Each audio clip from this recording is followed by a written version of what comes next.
Hey, have you ever felt like you're putting in all this work but just not getting the results you want?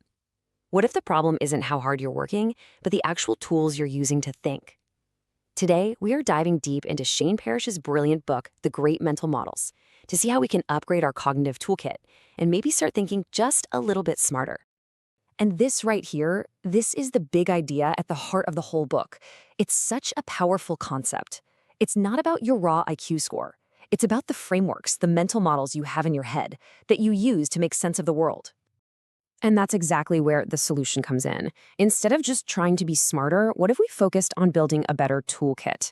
So what is a mental model? Well, it's just a simple idea that explains how something works. And by grabbing these models from all different fields, physics, biology, economics, we can look at our problems from totally new angles and find way, way better solutions.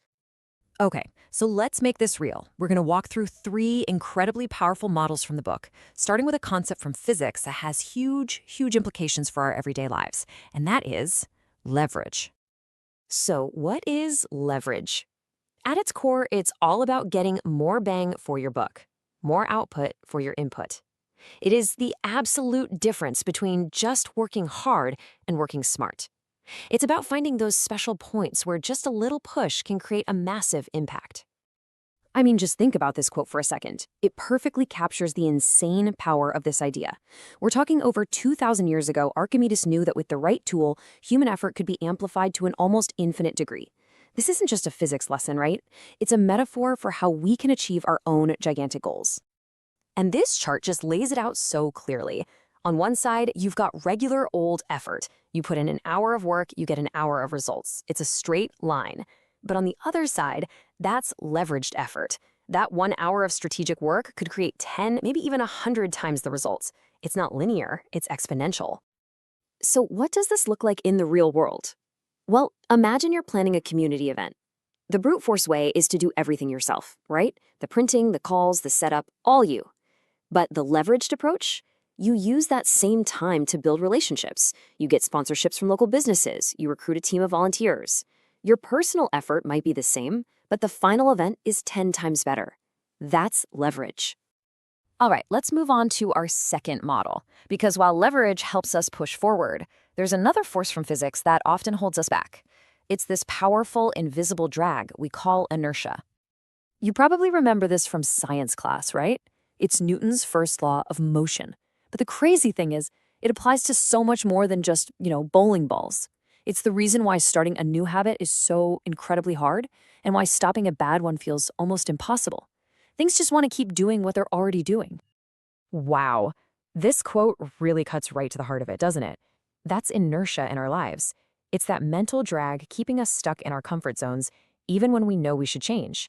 To break free, we need that unbalanced force, which for us means making a conscious, deliberate, and sometimes really hard decision to change course. And you see this everywhere. You know that feeling of procrastination when you just can't get started on something? That's you fighting the inertia of being at rest. Or on a massive scale, think about a city's reliance on cars. That's a huge system with so much inertia that changing it feels impossible. The key is just recognizing it. Naming that force is the very first step to actually overcoming it. Okay, our third and final model for today might just be the most fundamental force in the entire universe. It's the reason your desk gets messy, relationships get complicated, and projects fall apart if you're not careful. It's the constant, unavoidable pull towards disorder, and it's called entropy. This isn't a theory, it's a universal law. If you just leave things alone, they don't get more organized. They fall apart. Your house, your car, your health, your business. Every single one is a system that is constantly fighting the relentless march of entropy. So that brings up a really important question, doesn't it? If the entire universe is naturally sliding toward chaos, how do we build anything that actually lasts? How do we keep our lives, our companies, our families from just falling into disarray? Well, the answer is pretty simple, but it's not easy. We have to fight it. We have to actively and continuously put energy in to create and maintain order. A clean room requires the energy of cleaning it. A strong relationship needs the energy of communication and effort. A successful company needs the energy of constant maintenance and innovation. Without that energy, disorder always wins. And that's the big takeaway for using this model in your life. Don't be surprised when things go wrong. You have to expect it. The default state of the universe is chaos. So the smart move is to focus your energy on maintenance, on prevention, on actively fighting back against that natural decay. So, we've looked at leverage, inertia, and entropy. But here's the real magic. Knowing them one by one is good, but the real power comes when you start connecting them. When you see how entropy means things will naturally fall apart, you know exactly where to apply leverage to keep things running. When you understand inertia, you know how much energy you'll need to get something moving in the first place. This is the goal, to weave all these models together into what the great investor Charlie Munger calls a latticework of mental models in your head. So how do we actually build this latticework? Well, the book makes a really critical point. Experience by itself isn't enough. We've all had experiences we learn nothing from. The real key to learning is reflection. That's how we pull the lessons out of our experiences and turn them into models we can actually use in the future. So here's a simple, practical process you can start using today. First, just learn the basic idea, like leverage or entropy. Step 2, become a detective. Actively look for that model out in the real world. Where do you see it at work? And finally, and this is so important, reflect on what you find. Journaling is an amazing tool for this because it forces you to put your thoughts into words and really make that learning stick. So that leaves us with one final and really important question.